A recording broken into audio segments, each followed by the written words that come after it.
Hey everyone, good to see you here. Good to meet you. Oh, the chat. Hello.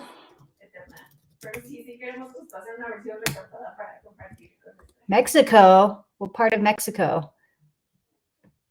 I'm not good because there's the chat, but then I'm going to ask questions not in the chat. I'm really good at this. Oh, cool. Bienvenido.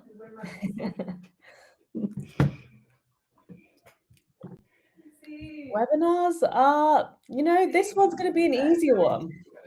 This is true. We're going to keep it easy. It's almost the end of the year, all that stuff. Yes. Where are you from, Clay?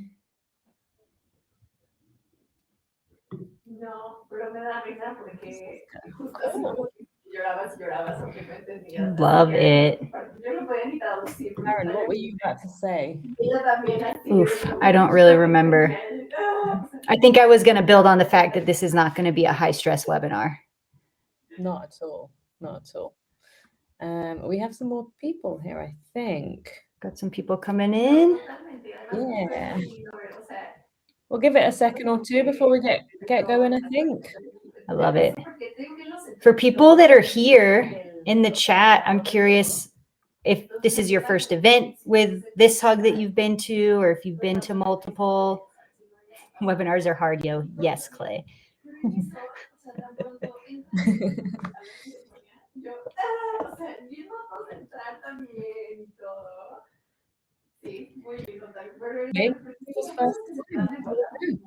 Okay, you were at the meetup. Yes. Love. That is fantastic. Well, I was going to ask if you went to Inbound, but yes, now I'm remembering, Clay. I'm glad you're here.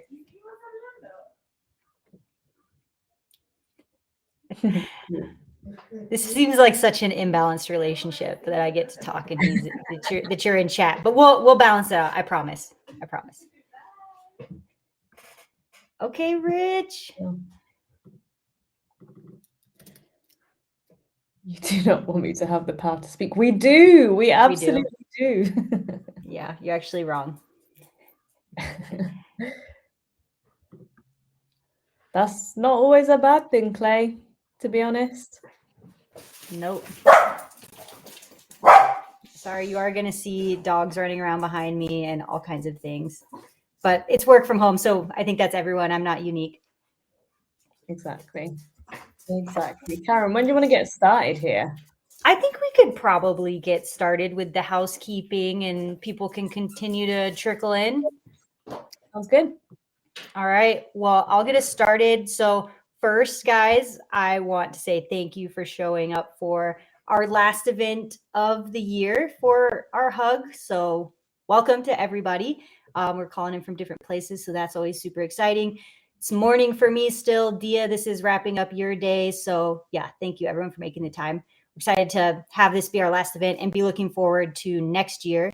So just like high level, our goal for today, one, like we kind of alluded to, this is going to be pretty laid back. We want this to not be a super stuffy webinar. We just wanted to get everyone together.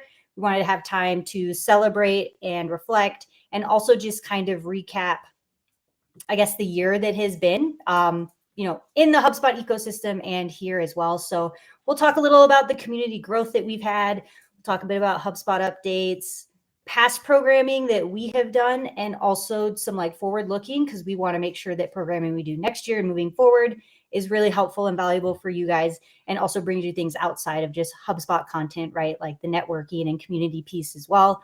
We'll talk about just some like overall community things that we've seen, which include resilience. And then we want to have time for networking. One other quick thing, because we have a couple new people that have popped in, just like some bevy housekeeping. So this is obviously kind of webinar style. So we've got chat. We want everyone to be in there. We also will have some time where we're going to ask you guys questions. So feel free to, put your answers in the chat, but we also want to give people the opportunity to come on stage with us, because Dia and I, we can talk, but we don't want to be the only ones talking. So if we give that opportunity, when we give that opportunity, please take us up on it, because we'd love to chat with you guys in a more human way. And yeah, vibe's going to be casual. So put anything in the chat that you guys want. us to make sure that we grab, and we'll do our best to make sure that we catch everything. Dia, I think we can head to slide 2. Okay, perfect. So a few things that we wanted to look at, just kind of looking backwards again. This hug, first of all, is I think a little over 2 years old now, which is really shocking. I had to like go back into the calendar and actually look how old it was because I thought it was only a year old. So it's just been really, really exciting to see how much it has grown in those 2 years. It's been pretty steady and constant from the beginning. From this year, beginning to end, we went from having 110 members in the community to 160, which is great. That's really, really great growth. I find that a lot of times that growth happens around inbound when we get to meet people in person. To Dia's point, we met her in person. So that's just a really great place for us to be able to connect. And it's great to bring people into these digital spaces so we can continue to work with each other and get to know one another. So I also just, in looking at the community, want to thank everyone that's been part of it. Thank you for all of the amazing engagement. Thank you for all of the feedback. We've heard great things about relationships that people have formed that have gone outside of this community, jobs that people have been able to land, skills that people have learned, and just having that overall sense of belonging. So thank you all for contributing to that, because if it was just us, there just wouldn't be that much value. So you guys are the reason for the season. So wanted to thank you. As a salesperson, of course, we have growth goals. I kind of picked this number myself. I hope next year we can grow to 350 plus people. I'd love to overshoot that as well, but I want to ask, and we all want to ask for everyone's support in that. If you think that this community has been helpful for you at all, share it with your coworkers, share it with your friends, people who you think could gain value from it or could add value to it. Please do that, because we want to make this a really vibrant community that, again, is continuing to grow. So 350 people next year. This is being recorded so we can check back on that, Dia, and see how we did once we get to this point next year. And the value that we get for everyone comes in the programming. So we want to make sure that we have like extra events. We want to have more diverse topics. We want to keep the content super meaningful. So when we send out invites to our events, people aren't just, deleting them or moving past them. You always stop and look. So we want feedback from you guys to help us make sure that, that content is really resonating.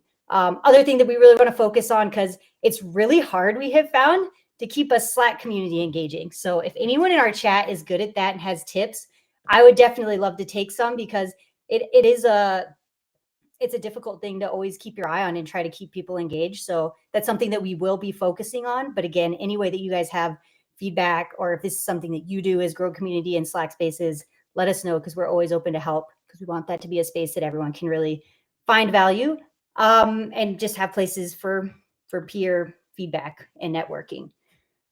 Let's see. Inbound. Show of hands in the chat. Who is at Inbound? I know we've already had a couple people say they were there, but who is in San Francisco this year?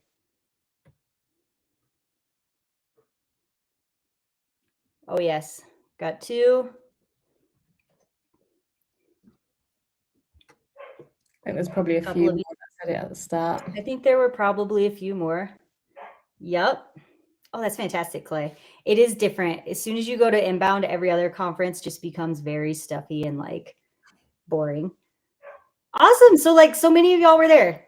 And it was useful. I completely agree. I think they do a really good job of making it a space where you can network and like meet people, and it doesn't feel super corporate, but you're also learning a lot. So that's awesome. That's really great feedback. So, as you guys just showed, we met a lot of you guys at Inbound. So highlights for us, the meetup. It's always the highlight of our year, honestly. I wish it happened more than once, because it fills our cup so much. We talk about it a ton once it happens. That was our 3rd time running it. We had lots of people there, really, really great energy, and lots of really meaningful conversations. We usually use that meetup to talk about everything but HubSpot, because there's plenty of HubSpot being talked about when you're at Inbound. And we had a lot of people really, opening up, sharing how they're feeling in, the world that we're living in right now and in tech in general. Lots of transparency and vulnerability was created while we were all there. And that's definitely that atmosphere that we want to really foster here. We took a really great selfie, which we have at the end of this slide. I'm very proud of it, because I'm such a dad when it comes to selfies, but it came out really well. So I like to show it off wherever I can.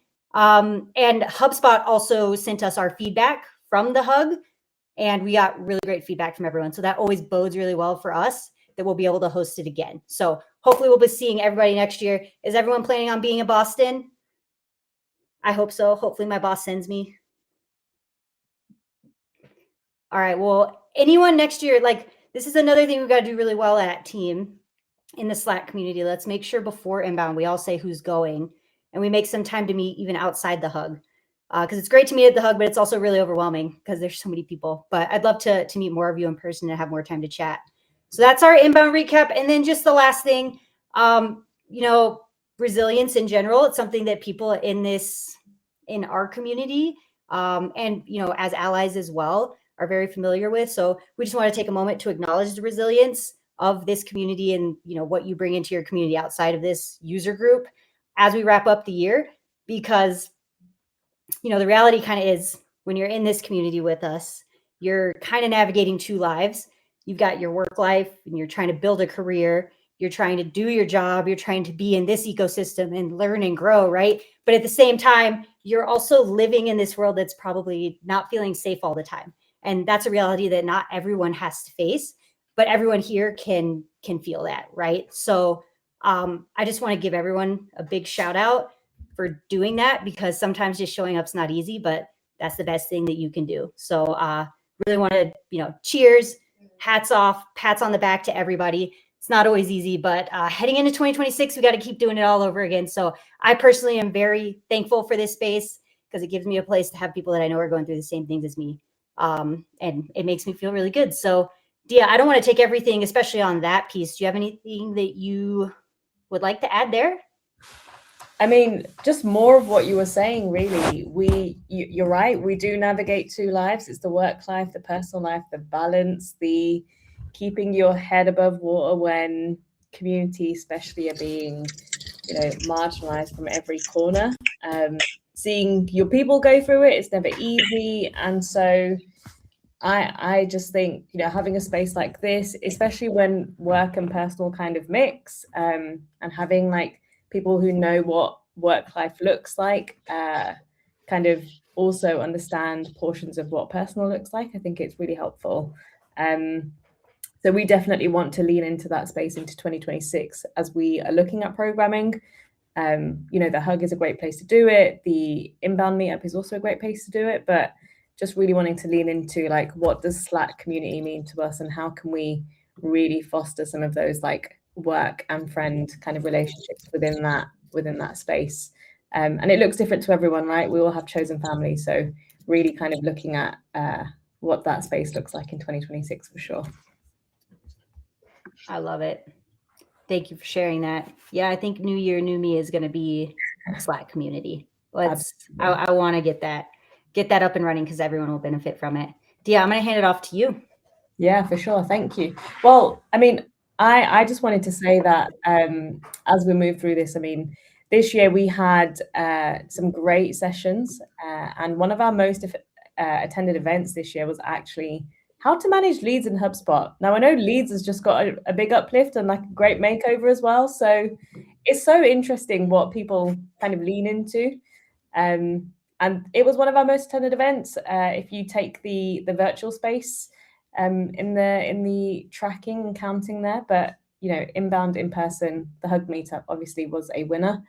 But yeah, what a great way to kind of kick off the year with our first event being the most attended one. So that was always good to see. But it brings me to my next question. What do you all want to see in 2026? I know that we mentioned it there a little bit. We want to grow our community space. We have an ambitious target for next year in terms of building our actual audience within the hug space, but we are super curious what you guys want to see or what you all want to see in 2026 when it comes to programming. I have some ideas and I'll share them once we hear from you all. So now is one of those points where I'm going to maybe invite someone to the stage and talk through an idea, and people can raise their hand. If you raise your hand, let's say that's consenting to be brought on stage. So everyone raise your hand at once. Thank you.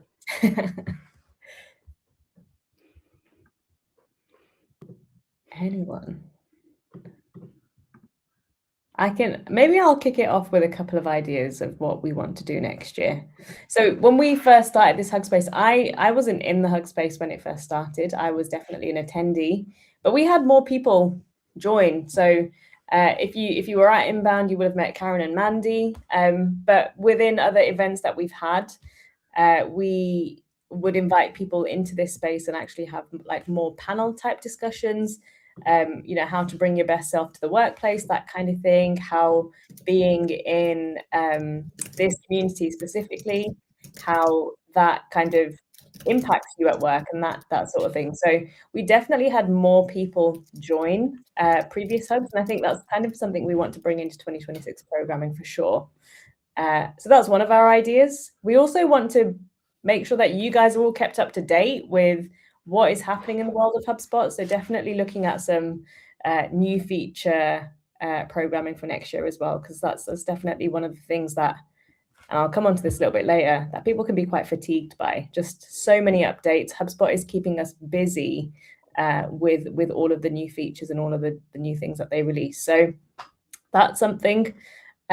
We also want to do more community-led stuff. So inviting you all to take part in some webinars, things that you're seeing either in the world of HubSpot or the world of work or both. So inviting you all to the stage and actually being part of some of our programming next year. So that's definitely something we're looking at as well. Now that I've kind of given a bit of a teaser, do we have anyone that wants to raise their hand or come on up and maybe mention some things that they want to talk about next year? Karen? Well, we had one put in the chat by Clay, which was a really good one. I don't want to toot our own horn, but I feel like we have lots of things that could go into this. So Clay said he's primarily like HubSpot adjacent rather than an active user. So like, what are fringe use cases? We could go off the rails on that, Clay. So we should chat on Slack about some ideas, because there really are so many things that you can do with HubSpot.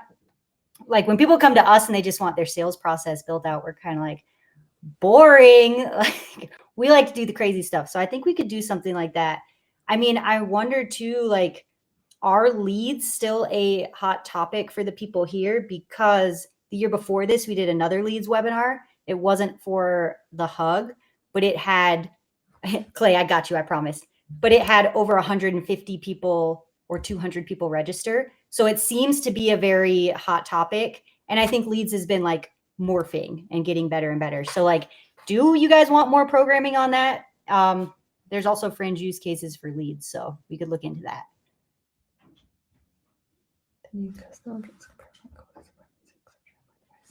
That's a cool one.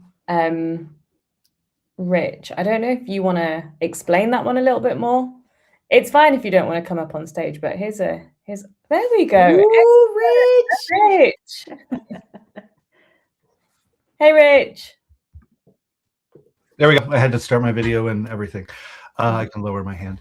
So yeah, so it was an onboarding actually, and they kind of self-onboarded because we're in the PSO program, so we do onboardings for HubSpot. Mm-hmm. And some of them are super boring, like you're just trying to get them to do a workflow and it's just tedious. This one, they'd like activated everything. They were like, they did the training, did everything. And she's like, I have this list of articles in Google, in a Google Doc, and I've got the author of the article, I've got the publication, I've got a link to it, I've got a summary, and I've got is it positive or negative or neutral? And it was a nonprofit that actually fights sex trafficking in illicit massage parlors in LA or in California. So I was like, that's a really great one to support. Like, so anyway, she's like, yeah, these articles are really important. And we reach out to these people and I'm like, okay, let's make your journalist contacts. And then we grabbed, I think it was the courses object, renamed it to articles, deleted the properties that HubSpot had or archived them, and then created her custom properties. So it's a way to do a custom object. Those are all just like custom objects with like a veneer on them that you can peel away, and then it's just a blank custom object and you don't need enterprise for it, which is great. So we created that, and then we created associations for her to be able to associate articles with contacts. The contact was part of the company that was the publication. And then the cool part was we can report on it, right? How many neutral, sort by publication, sort by contact, because everything was an object. And it was the first time that I'd really played with those and done something like that, but it was fun. Like, and now everybody's like, oh, we need enterprise for a custom object. And I'm like, no, you don't. Just grab one of those and delete everything and start fresh. Like, you're good. That is a great workaround. Definitely cheat sheet material, that one. Sounds like a really good edge case use case as well. So Yeah. Rich, thanks so much. Yep, you're welcome. Yeah, is Rich going to be presenting one of our hugs next year? We will be reaching out to your people, Rich. That would be a really good one. Because Yeah, I feel like, oh no, go ahead. Go, Rich. I am my people. So I own the agency. So yes, I will be in Boston. I'd be happy to like join your present something, or I'd be happy to just do one of these like on a webinar. Totally cool. Amazing. No, I think that would be great because Dia, I'm sure you would agree. Oftentimes, solutions for people, like there are expensive solutions or upgrades you can get with HubSpot that would let you do whatever you need to do inside of HubSpot, but sometimes the cost really doesn't justify what you need to do. So like those workarounds, I think could help tons of people. And even if that exact use case wouldn't work for someone, it also just helps you think of other things. So I love that. And yeah, in the nonprofit space especially, I mean, lots of people use custom objects, but they in particular always need them. So yeah, that's a great one. Absolutely. I mean, we had one recently. I won't say the name of the client, but they were wanting to do something really simple with an out-of-the-box HubSpot integration. And we presented two ideas. One was super custom, one was the out-of-the-box. And if they went with the super custom, they would have had to have paid a whole bunch of money. The out-of-the-box did it. And it kind of, it's one of those things where you're weighing up, like, do we want, it's super, super edge case what they wanted to do, but actually they didn't need to spend all the money. There was a workaround for it. We found a more efficient and also cheaper solution that they then didn't have to go and spend their entire like budget for the year to go and do that thing. So yeah, I love the edge case idea. And it does also make you feel really good because you're just like, oh, I'm doing something good for humanity and making them not spend money.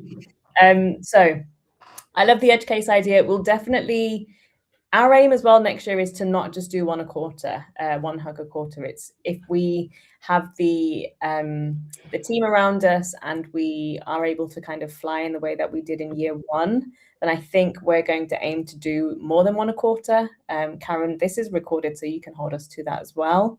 But edge cases are a really good one because it just shows you how you can kind of bend and mold HubSpot in different ways to suit how you work in there.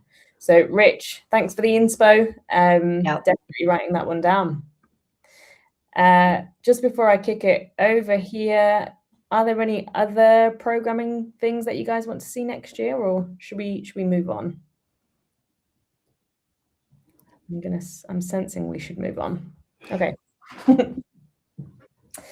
Then it brings me to my next favorite topic, obviously off the back of inbound. There are so many different stages where this very topic comes up. What is everyone's new feature that dropped at inbound this year? I have a few, and if you don't mind, I'm going to kick some off. Karen, if you've got some, please interrupt me. But I'm going to go straight in with Marketing Studio. I love, and I really, really disliked, is our content person's favorite. Love that, Rich. I absolutely love the Marketing Studio. I love how you can drag things and pull things in, and it's like its own little world. It's almost like a flat Minecraft. You don't have to, go to a bunch of different places to do everything. It is honestly my favorite feature. Just bringing everything in one place, budgets, assets, rolling in AI, absolutely love it to bits. So that was my favorite feature of the year. Karen, what was yours? Man, I honestly, as someone who, as a partner, like I sell HubSpot quite often, I'm still like catching up on all of the new terminology.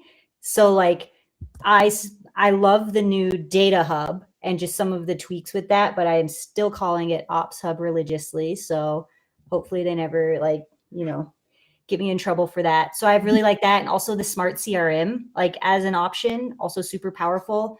Yeah, I think those things in general just give you a lot of power inside of HubSpot where you don't have to buy a lot of HubSpot like you used to have to. So I kind of like some of those pricing changes that have happened that make those powerful features way more accessible to people. I was excited to see that.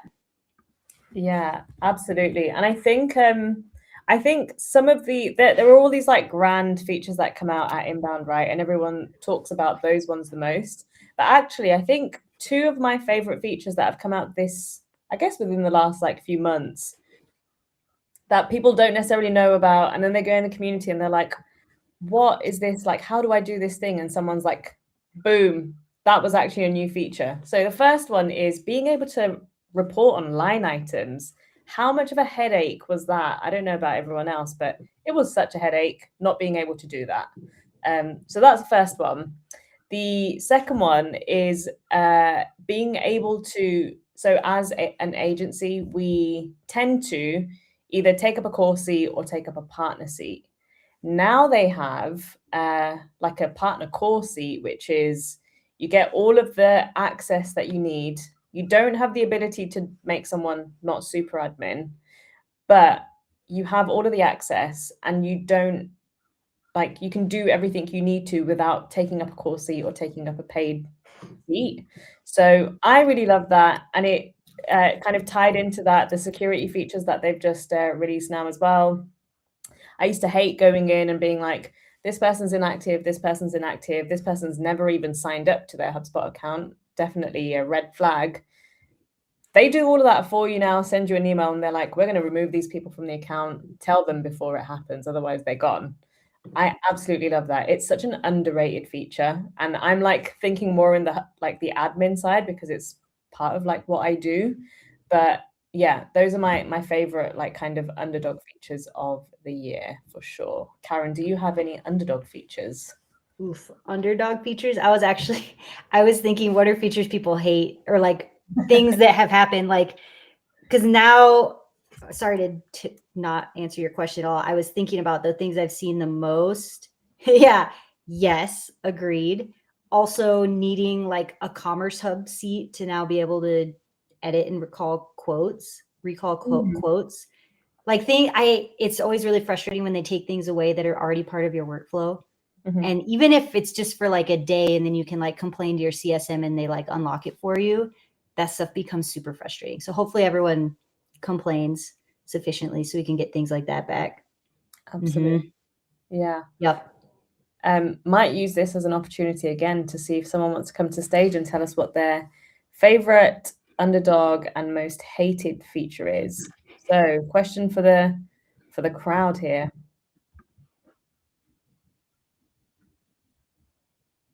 Anyone? All right, that's okay. We're not going to force anyone. Okay, moving on then. So feature fatigue. I mentioned this at the start. We, as a team internally of almost 30 people, just under this over, we get feature fatigue all the time. Now, you might have this at your workplaces as well. We have a Slack channel. You might have Slack. We have a dedicated HubSpot channel. Great. Everyone loves it. The thing is, if we're constantly posting things we see on LinkedIn or constantly posting feature updates, technically we're just posting nothing, right? Because who can keep up with like everything that HubSpot are releasing? And like, I don't want to say the name, but Salesforce, I know that they keep their feature requests light these days. I'm just joking. I'm doing it on purpose. But we know that HubSpot released so many. And something that we're trialing internally, and we've kind of tried it before, is just doing an internal newsletter of like our like spotlight features of that month or that quarter. I don't know if other people have tried this as well, but it's really going to help us overcome that feature fatigue. And we're doing it in kind of a smart content way. So we have our team made up of engineers, marketing, and that kind of split.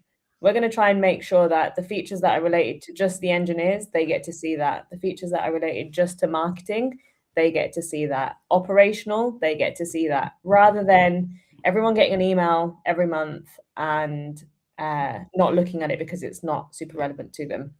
So that's kind of how we're overcoming feature fatigue. But Karen, do you get this a lot in the business development space of people not being able to keep up?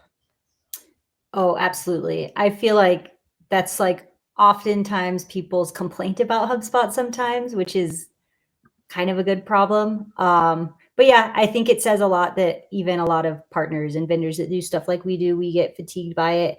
But I think the newsletter idea and like finding ways to have like one person on your team or a couple to share the things, because oftentimes like even the people who will share updates don't even know how it could affect someone else's client because they're not on that project. So it's like, how can you disseminate things again? Because like Dia mentioned, just having like one person pop in a LinkedIn post about an update, that just becomes noise. But if you can be a little bit more intentional about how you're sharing it, who you're sharing it with, making it bite-sized and actually consumable, yeah, I think that's a really good way to go, because I have a hard time too. It's very difficult.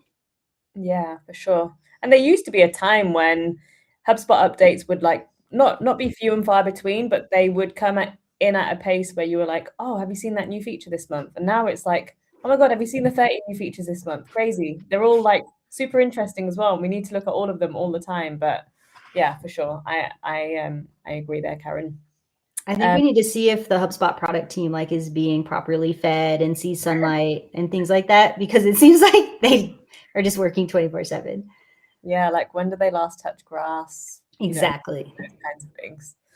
Should we buy them a 6-pack of beer? At least. Yeah, exactly. Right, people. And actually, that might be something that we, again, thinking about programming for next year. Maybe we should invite someone from the product team and they can talk us through how to avoid feature fatigue and how they keep all the features. Yep. But curious about everyone here. It can double as proof. Yeah, exactly, Carla. That is true. Curious, how are you all keeping up with feature fatigue? If it's a thing in your workplaces. I'm going to invite someone to the stage. Rich. Ooh. Carla, let's go. Oh, we got two competing presenters. So, I mean, I'm currently not working on something elaborate enough to warrant feature fatigue. But I think a very important part of that is probably just being aware of not putting the cart before the horse. Like if you're working on a project where, simply adding personalization to emails would already be a very big step that would kind of lift things up, then there's no need for you to kind of be exploring other crazy new features. I think just being mindful of that and really being aware of business priorities and of kind of the growth plan that you want to have, and having that be the main objective, and not just being like, oh, where can we shove this really cool new feature into this project when it might not even be relevant and might not make any sense. That is a really good point. And sometimes it feels like all features are relevant until you really look into them and you're like, that one's not going to help here. But that's a really good point, Carla. Thank you for that. Not all features, exactly. Rich, what were you going to say? Oh, I didn't actually raise my hand. I'm just still in here from the last time. But I just look at the product updates once a week. Like I was going in there like every day because it's so exciting, but it's like, oh my God, this is exhausting. And then the new to you section helps, because if I'm going once a week, anything that I've seen previously and not opted into, I try not to go revisit. But I also like new technology and adopting things early. I'm terrible with that. Like I had like an electric car like 10 years ago. Like it's just ridiculous. But that's been helpful. And then we also have we've got one client that has a huge service hub that all their customer services in there. They've got, I think they have 85 agents in there now. They're adding 73 more next year. And so their person on our team just looks at service. What do they need? What is their use case? And then kicks those over to us if it helps us. So I think kind of divide and conquer helps as well. But you do have to manage yourself. It's overwhelming. Yeah, absolutely. And I like the idea of only looking at the new to you features. I think I'm guilty of looking at the entire thing. I also really like looking at the sunsetted stuff because I'm like, if you're demoing something to a client or you're, speaking to an existing client and you're like, wait a minute, they've changed this. When did they change this? So I like to keep an eye on the sunsetted features for sure as well, because it saves you from some embarrassment when you're speaking to people for sure. That's a good call. Yeah. It is always like when they changed the navigation and they just rolled it out to everyone, I was like, damn, I'm gonna have to go and change all of those SOPs now because none of them are relevant anymore because they don't have the navigation. But yeah, definitely one to look at. And you definitely do look like you don't know what you're doing. You're very right, Rich. How new features are going to help on campaigns? I want to make sure that I pronounce your name right. I think it's either Kike or Kiki. I hope I said that right. Please. I have to come on stage now. Come on stage and correct me. Well, I said two, so I don't know which one's right, and you're going to type it, and I'm still going to say it wrong. Please come on stage, enlighten us, and also ask a question. Yeah. That's okay. That's okay. The question was how new features are going to help on campaigns. So specifically talking about Marketing Studio, I think having that very end-to-end overview of a campaign with all your assets, and I know that you had asset overview before, but you couldn't necessarily see in like a holistic way what the budget was. You had to scroll through a bunch of different pages to even get to the thing that you were looking at. Whereas you can tie all of this to the reporting as well. So I think the Marketing Studio for sure is going to help with campaigns. It also helps with things like approvals and commenting and like collaborating with people a bit better than what you were able to do before. So I'm super pro Marketing Studio for that kind of thing. But Karen, any other opinions there? I'm not much of a marketer, so I don't know how helpful I am here. Okay. To be honest. It's okay. All fine. You know this about me, Dia. Don't act like you don't know. No, I know. I do know this, and I don't actually know why I kicked it over to you. I was just, maybe I got nervous. I don't know. You just wanted to give me a chance. I just wanted to let you have an opinion. But no, I hope that answered your question. We will, I think something that we might do and see if there's any appetite for it as well. If we're doing a newsletter for feature requests, sunsetted things, might just see if you guys all want to join that as part of the community. We can kind of do it in a different way for you all. Definitely pull some stuff together and see how that could work in an asset for you all. So trying to roll it out from internal first, and then we'll see how we get to with the community. But before I move on, were there any other questions, anything that people are thinking about for programming for 2026, or should we get to the most important part of the webinar today? Karen's looking at me like, what is that? Yeah, what did you add in? Just kidding. I want to know what everyone's doing for the holidays. Yes. Karen, what are you doing? Well, my wife and I are dog sitting two very crazy dogs, so lots of dog walking. Maybe go skiing. And here at Digital Reach, as you know, Dia, we do hopefully a lot of businesses do this, but we're really fortunate here. We do a week of rest. So the week of Christmas, we have very light touch that we need to do in terms of client work. So I'm just really looking forward to being home and not having a lot of meetings and just kind of relaxing. I love it.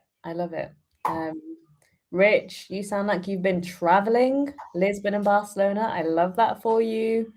Taking breaks from emails and apps, curling up in front of the fire with your partner. Love. Question, Clay, what's your favorite Hallmark movie? Or favorite Christmas movie? I'm gonna come in strong with Home Alone. Sticky Bandits. Sticky Bandits. You can't get enough of them. I have watched them all because of my mum. Well, That is always a good thing. We are having a super quiet Christmas this year. We're hosting. There's going to be some good food. There's going to be a tree.